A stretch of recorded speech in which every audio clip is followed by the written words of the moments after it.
Bada bing. Welcome everyone. Maté talk time, tape 2. I was saying to Hannah, I don't like it when I get too wordy at the start. I just want to sort of do my announcements and then get into the fragrances because I think it's a lot faster. But what is Maté talk? I do need to say this part. Maté talk is one continuous row.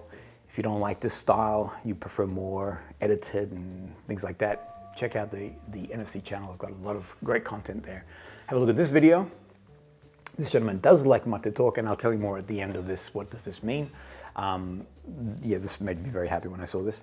Now, announcements that will happen at the end of the episode. I will talk about fragrances first, and then at the end, I'll talk about these announcements. One is the return of both Pelle, Viola, and also the OT Traveler set. That's happening this week, Friday, okay? Then there's kmfragrancetours and the South of France tour. We are this close from hitting our capacity, and we will be, well, it'll be sold out. But there's something really exciting that I need to share, because if you're sitting on the fence, you need to know this. And the last one is that there is going to be a discovery series coming out for both OT and also Zaharoff, and I'll go into more detail. All right. Now, for those who may not know, I recently celebrated 5 years, or the MC channel celebrated 5 years. It was always, it was never by design, so I never thought, oh, you know what, I really want to do a YouTube channel. My background is filming. I was doing a lot of work for people creating content for them or helping them with their social media. So for me, it was like, well, just that it was an extension of that. Have a look at this episode. That'll give you a lot more background as to, I guess, connecting the dots on how the whole thing sort of came to be. The past 5 years, I've been putting forward a number of fragrances to everybody, and I asked, and this was part of a competition, what were some of the fragrances that I put to you that I can put back to everyone else? And for me, it was it was very nostalgic. I was going down memory lane, remembering some of these fragrances, and I'm actually totally grateful for that, because revisited some great old friends. Have a look at the last 3 episodes. That'll give you a sort of a breakdown of things that resonated for you guys, which I brought back.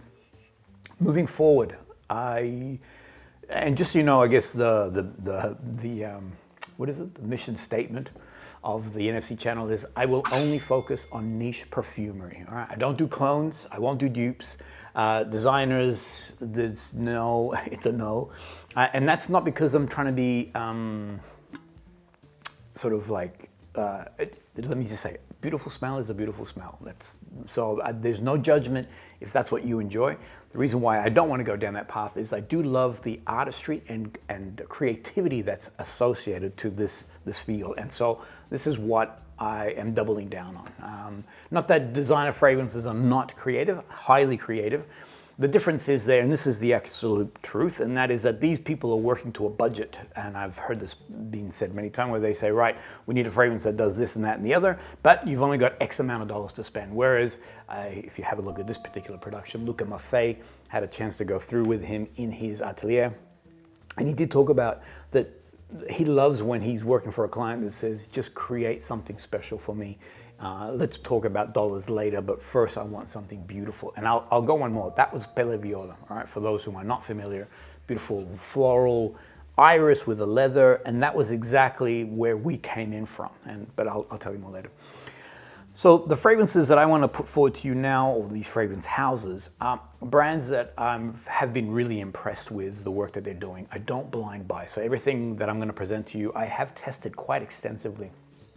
And it's a pretty rigorous testing process that I go through.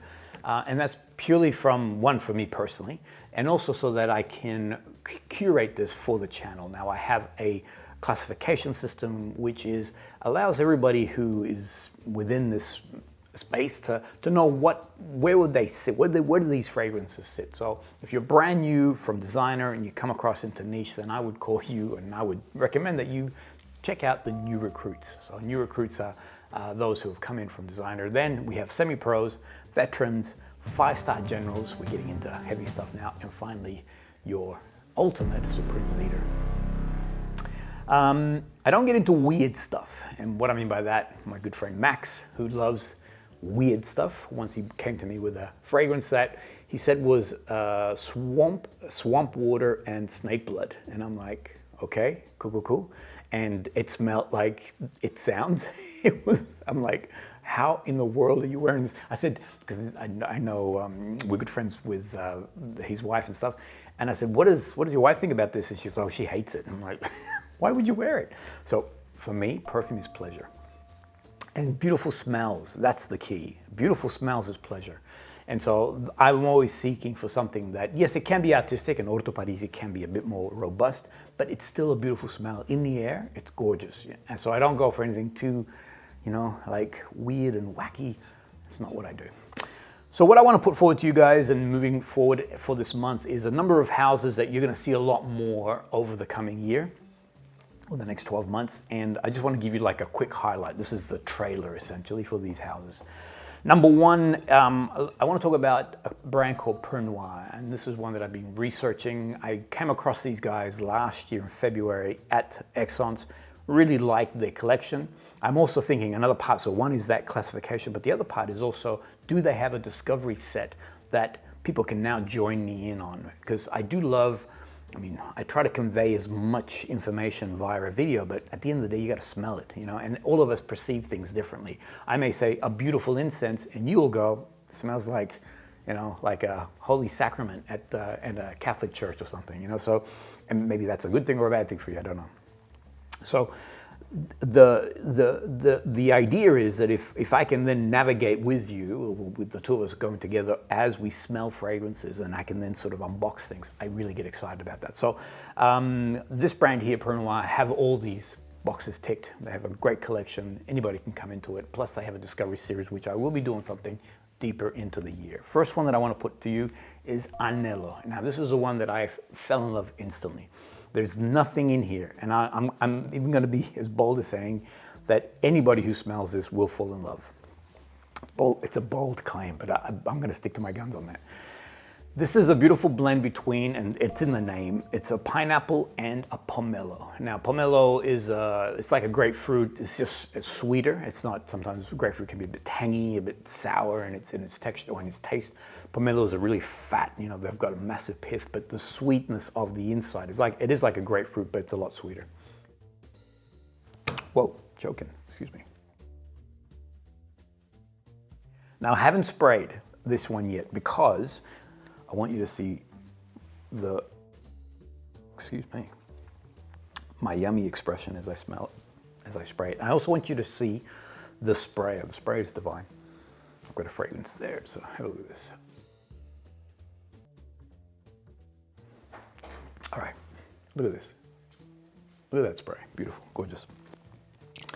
As I mentioned, gorgeous. So if you like the Elysium, the cologne version, if you like Vibrato and Basso from Sospiro, these are in that sort of scope, sorry. I would even go as far as saying that Vibrato and Basso got together and out came Anelo as their love child. It has that beautiful citrus, grapefruit, but not grapefruit because it's a lot more sugary and a lot more fun, a lot more sunshine. But it is very robust. It's pomelo all the way. So it's just a divine, that flavor and texture of pomelo is coming through. It does have pineapple, but I don't detect the pineapple as much as I do the passion fruit. And I'm going to say maybe what my brain is thinking is the tropicalness of it, so being in a tropical location. I love the fragrance in the sense that it holds on to you throughout the day. I love both Vibrato and Basso for that fact that they're beautiful citrus fragrances, but they have great bones, they have great structure, and the sillage and the way that they perform are fantastic.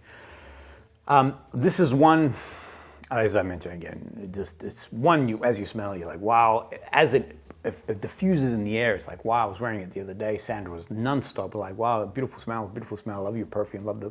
So it's one that is an easy love.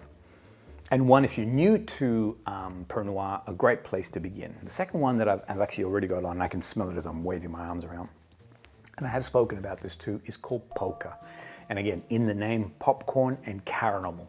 That's the essence of it. The graphic on the front, you can't see it, but anyway, here it is.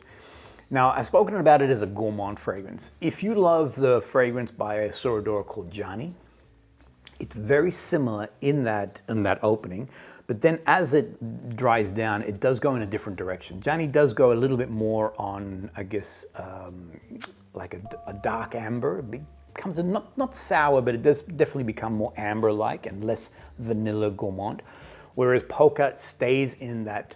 So if you don't like gourmand, stay away, all right? Because it stays in that very sort of sweet and caramel. It's very delectable. It's very super appealing. The opening is, as I mentioned, similar to the Gianni in the sense that it has that sort of cereal note. There is a caramel vibe to it. There is a sweetness and vanilla touch to it. It doesn't have the apple element that Gianni does, also that sort of fruit. But it does have this, it just ensnares you. It's just super, super appealing. I'm now more in the dry down. It's been probably about an hour, and I'm still getting like a cereal, that popcorn sort of element coming through, a bit buttery also in its effect. Gorgeous. This is a going out, a date night fragrance, so gorgeous for those kind of events. Gorgeous if it's a cool weather. It's fantastic for that in that regards. And one I also believe would be an instant love. If you love gourmands, then Poka is fantastic. The next one is complicated. And so backtrack a little.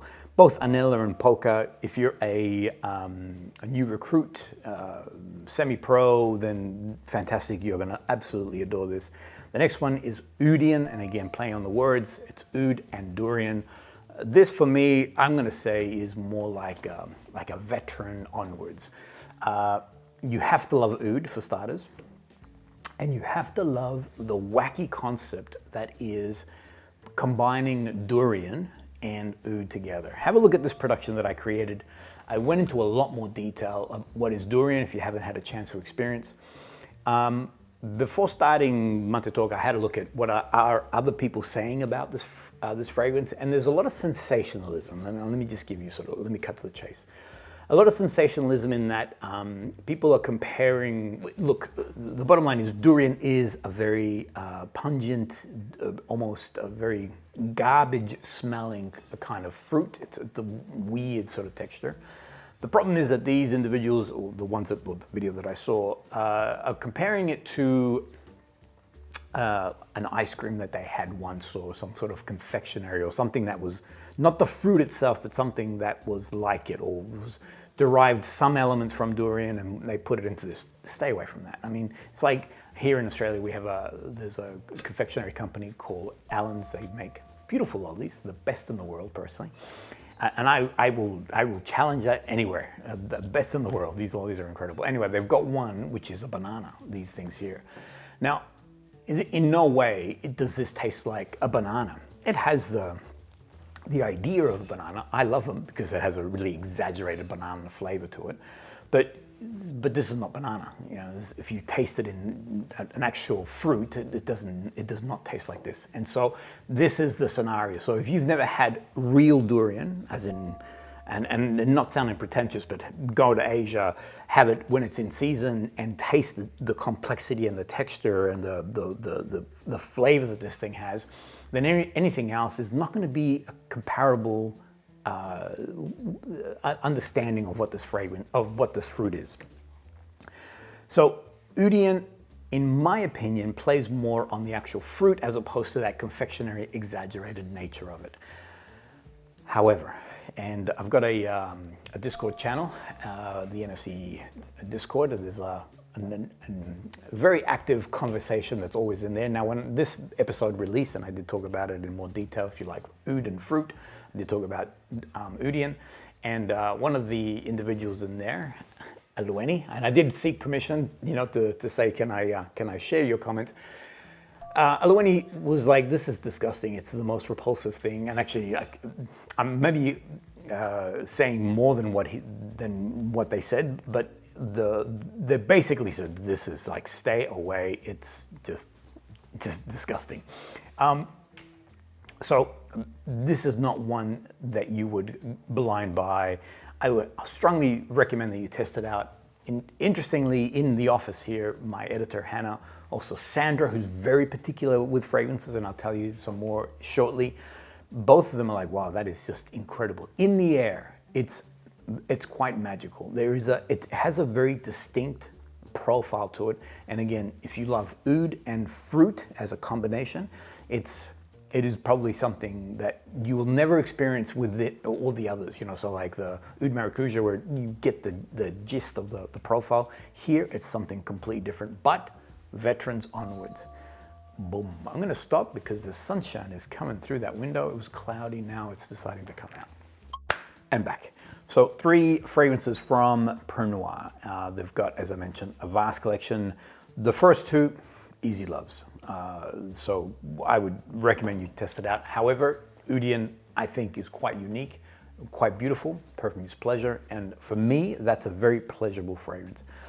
The next fragrance house that I want to put to you guys, and I have spoken about these guys a little bit. They were also part of the KM fragrance tour in Italy last year. This is Coreterno. I had this brand in my life for quite some time now. My perfume pusher, Michael Marzano, shared with me the work that Coreterno were doing for quite some time now. I like that they express in a different way, to the point that it's something that you are familiar with, but then they take it into a whole new direction. And I really, I like the way that they bring these fragrances together. I also like the perfumers that they use. So one is Luca Maté, someone that good friend of mine and very close to, and also another gentleman by the name of Hardkor. I went into a lot more detail about who is this man and all these sort of details in this episode here, which is all about oud and fruit, and talking about some of the fragrances that he has created. So if you want to know who Hardkor is, check that video out. And I'm going to talk about some of these fragrances right here. Now, Coreterno is the brainchild of Michelangelo Brangatto. I love saying the name. He's such a, when I first met him, he's a little bit imposing because you think, ooh, you know, he has this persona, but he's just the nicest guy. Just a genuine soul and very passionate about the art behind perfumery. And I go back to what I was saying, that I love niche perfumery because now these are owned by different individuals as opposed to, anyway, I won't go into that, big companies. And it's these individuals who are now doing things that they feel, as opposed to, you know, giving the status report that vanillas is hot this year, so let's do vanillas. So they really are, of course, it's a business, and let's not misunderstand the fact that they need to create something that's going to resonate. But at the same time, in speaking with Michelangelo, he's really driven about the passion behind the fragrances. It's a brand that, and let me just point out, that has been around for a while, but flies low under the radar. I want to put it on your radar because I think they do some really awesome fragrances. And the 3 that I've got here are a great place to begin. Number 1, and I've been smelling this all day, and I genuinely am in absolute love with this fragrance. I did a highlight here in this particular episode, and that is Hypnorange. Now, I think the reason why I love it so much, one, because I love orange blossom, and I love orange in a fragrance. I love also because it subverts what I'm expecting it to do into, then pushes me out in a whole new direction. As I mentioned, that beautiful scent profile that orange blossom has when the fragrance opens, and the touch of that floral with that orange, and you think, oh yeah, I know this, I know where it's going to go. And then as it begins to dry down, it begins to sort of pull off into a whole new direction. The orange still remains, but it's not as pronounced. And all that white floral that you're expecting it to do also doesn't go in that direction. It goes into this beautiful earthy hay-like amber. I believe there is tobacco in here.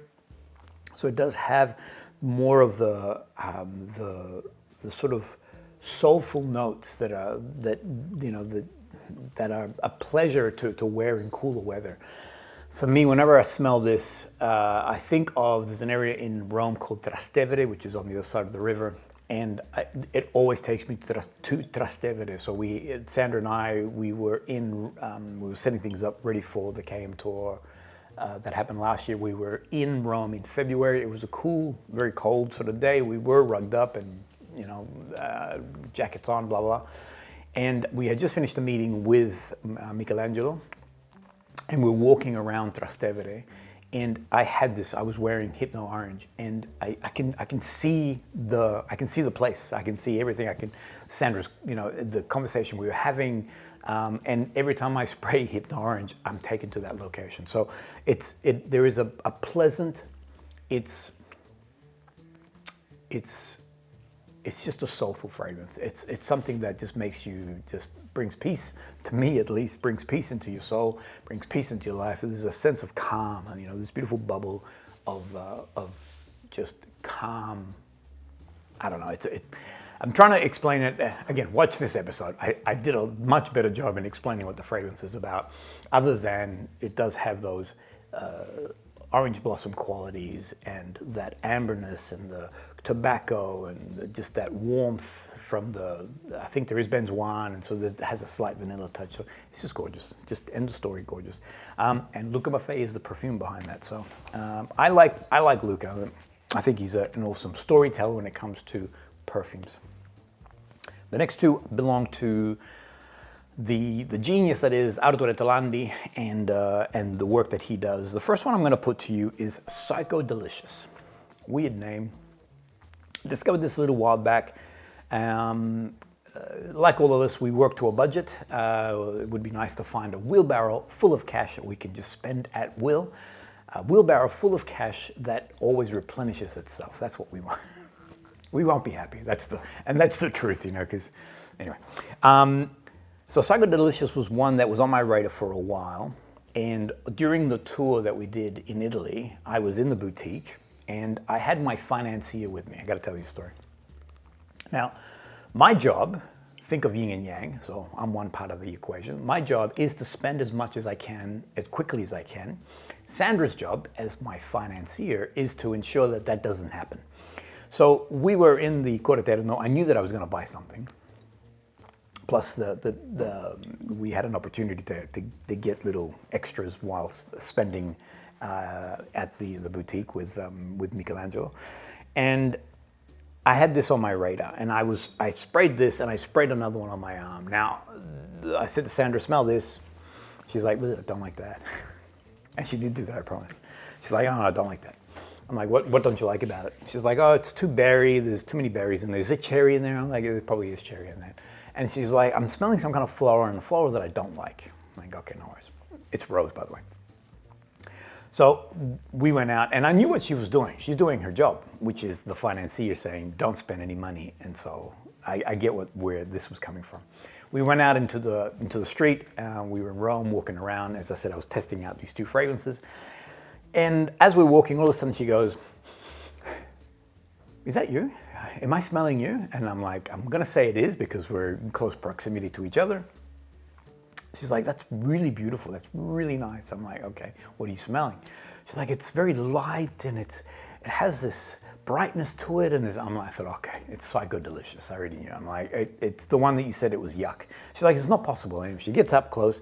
And yes, up close to her nose, to me it's divine, okay? Up close to her nose, she's getting these very bright, fruity berry tones to it. Then there is that sort of floral heart. For me, that is divine because I do love fruit I do love sort of berries in my fragrances. What I love about here is that it's not a clear raspberry or it's not a clear cherry. It's not a cassis note. It's actually a blend of these different elements. And the best thing I can think of is think of a bowl with these particular fruits. You're getting the profile of the scent profile of each of those fruits in that one mixture. Then there is, I think it's listed that there's grapefruit, but to me I get a very effervescent sort of lime. It's a very sort of upbeat sunshine coming through, as opposed to the like take Anelo, the very deep grapefruit sourness.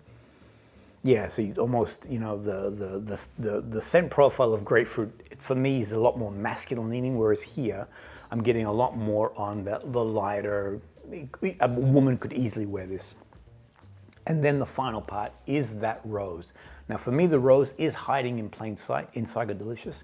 It's not very apparent and it's not a very rose-forward fragrance. So those people who are not comfortable with rose in their fragrance, this is a gorgeous a gorgeous expression because those fruit tones, that light sort of citrus burst that it has, and then that floral is actually quite divine.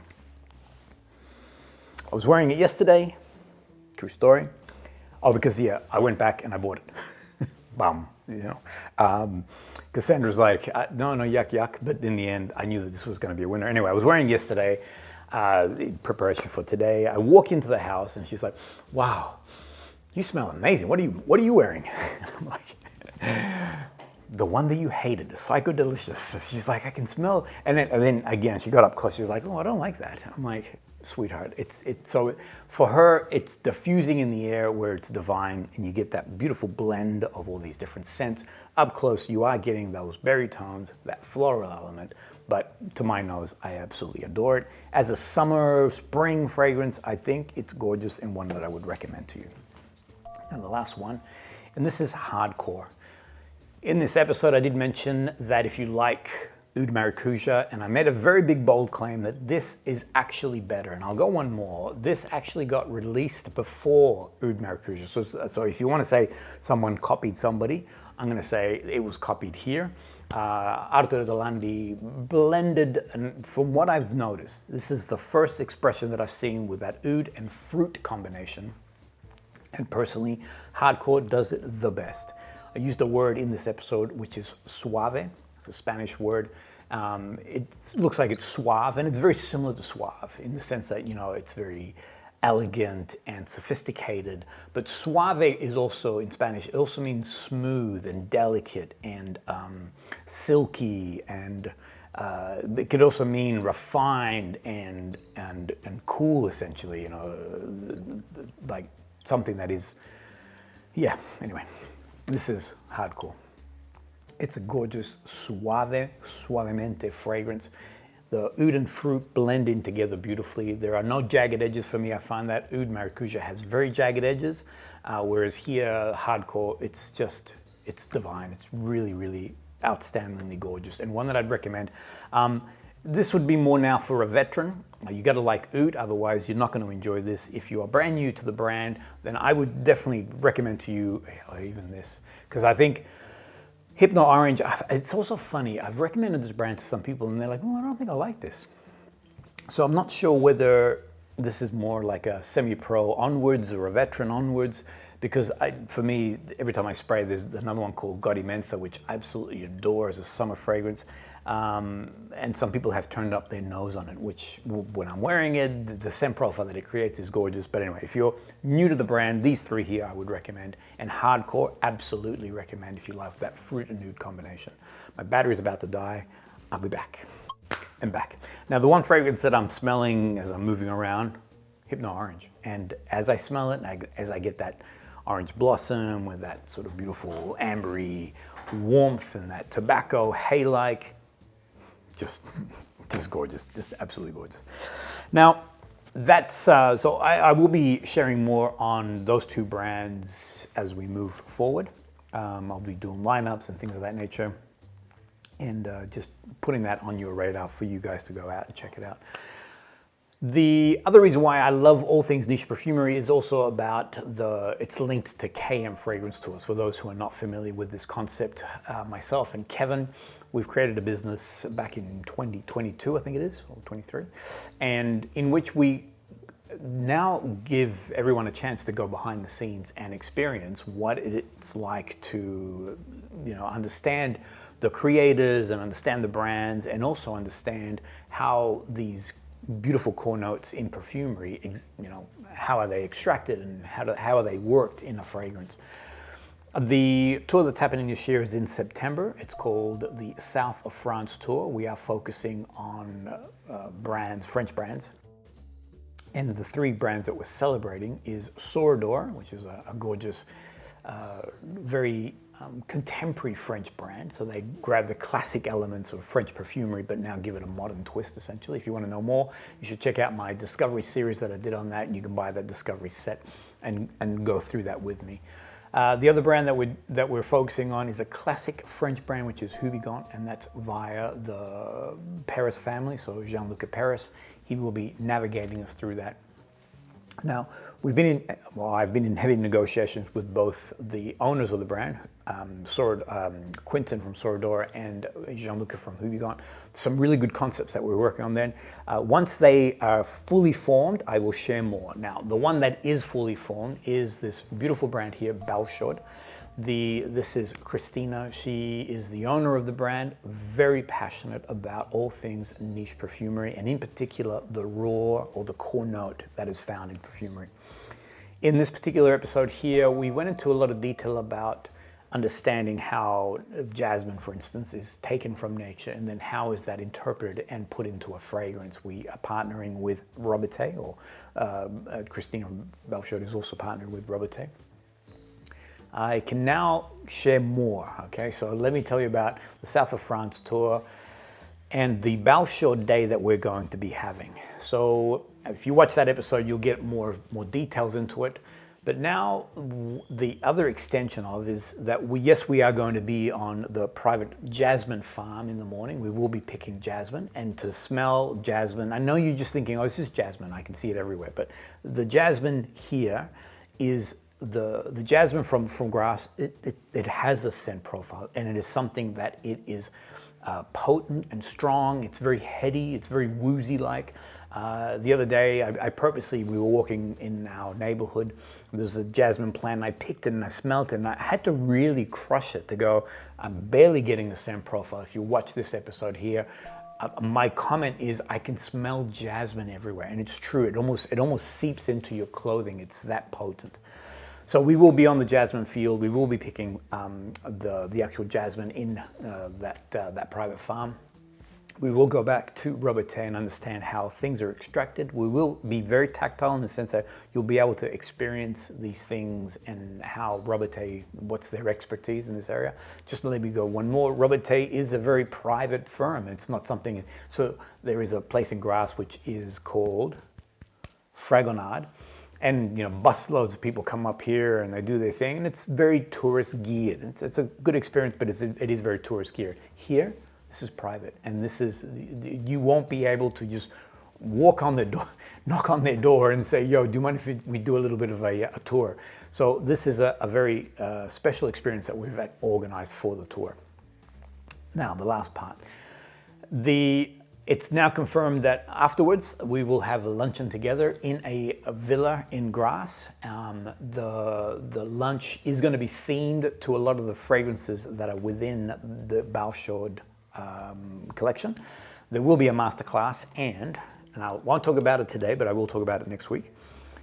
2 new fragrances and Christina was very gracious and kind to send me 2 iterations that they're developing that will be launched at the tour. One of the fragrances, and again, I'll talk about this next week. I'm going to make sure that Christina's okay for me to go into the detailed notes of these.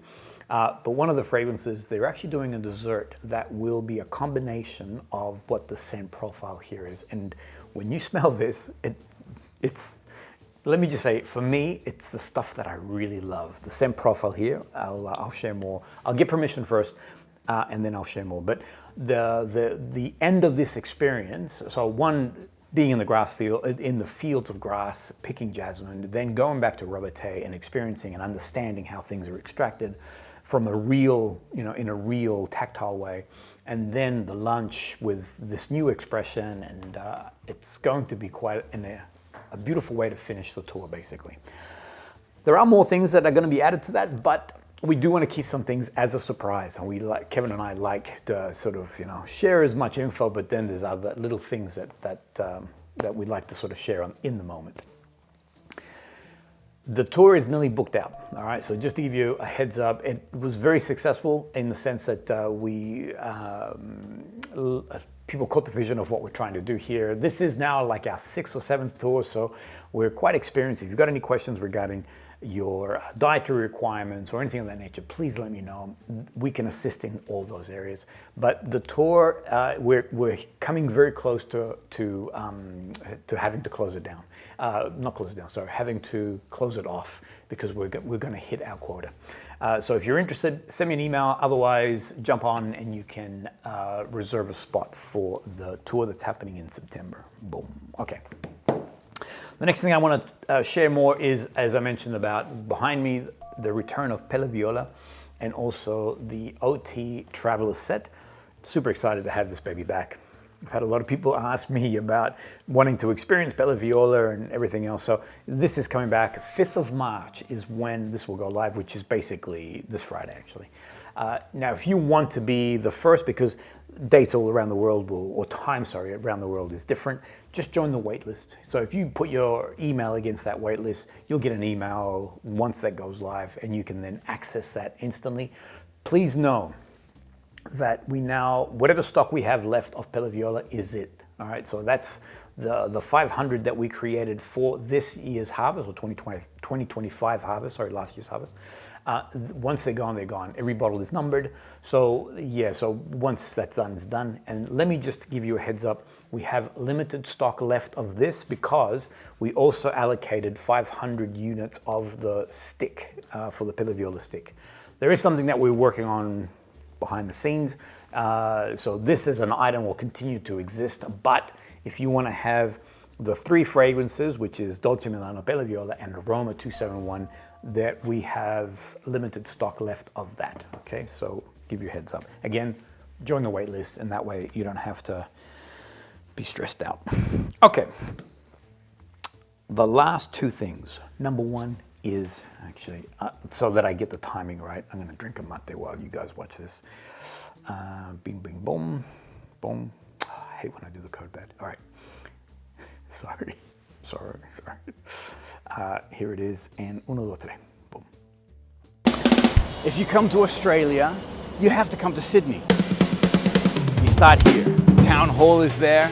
This beautiful long road. All the way down there is Haymarket. And if I flip around, all the way down there is the Rocks, the famous Rocks. And here, the QVB building, the Queen Victoria building. And what's the name of this beautiful road? George Street, of course. And who better to enjoy this moment with the most famous George I know, the great Mr. Zaharoff.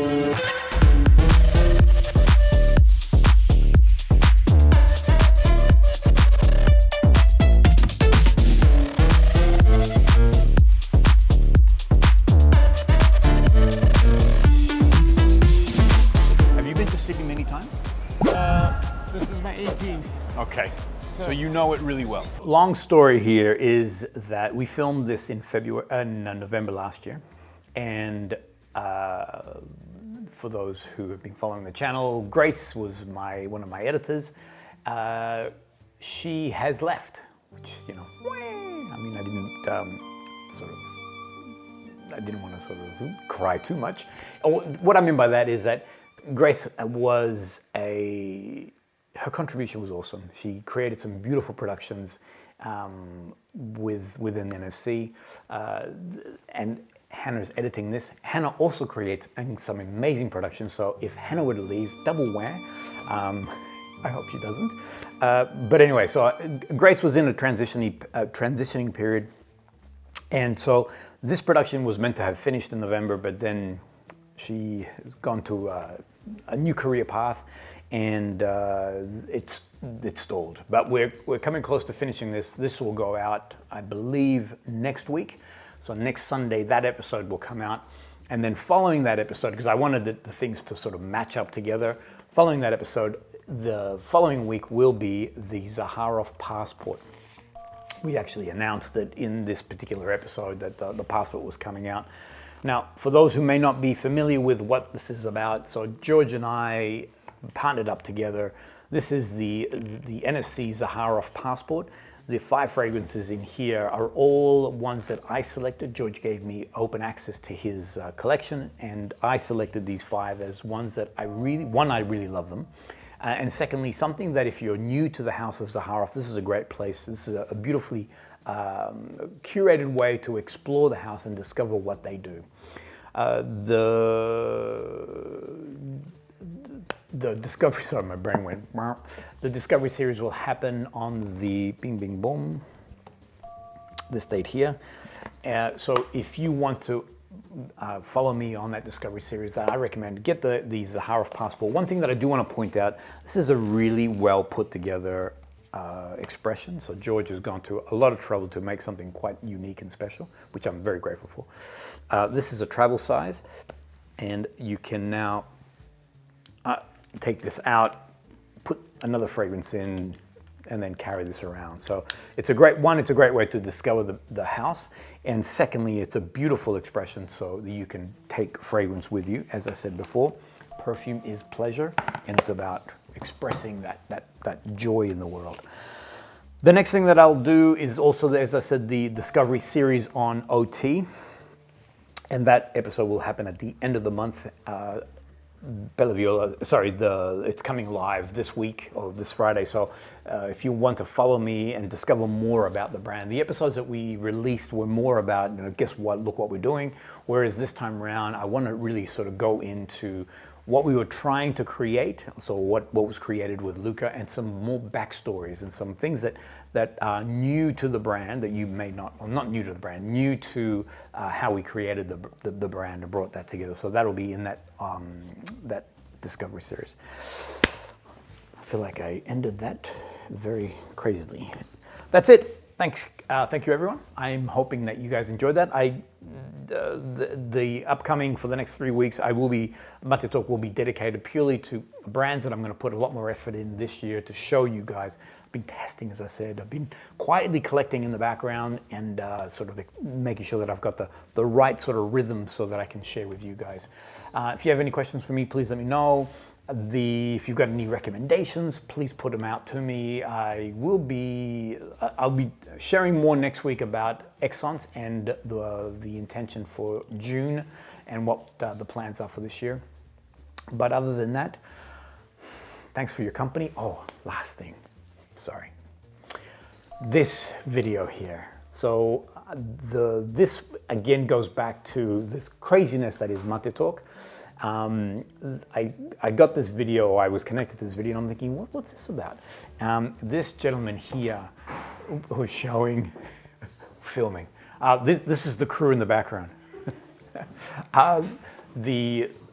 He was filming his wife as this sort of beautiful scene where I'm going to say that maybe a baby will be born soon, and yet in the background there is Maté Talk, and I got into a conversation, and he mentioned that he enjoyed the anti sort of social media style where everything's sort of very curated and very perfect. I do have those, as I mentioned earlier, they're on the channel, but Maté Talk is really just, it's meant to be raw. You're meant to see the craziness that is humanity and that is us as individuals, so that one day when I meet you, we can connect. And the crew are walking out with their shoes off, and I appreciate that. We'll see you guys all in the next Maté Talk. Bye, everyone.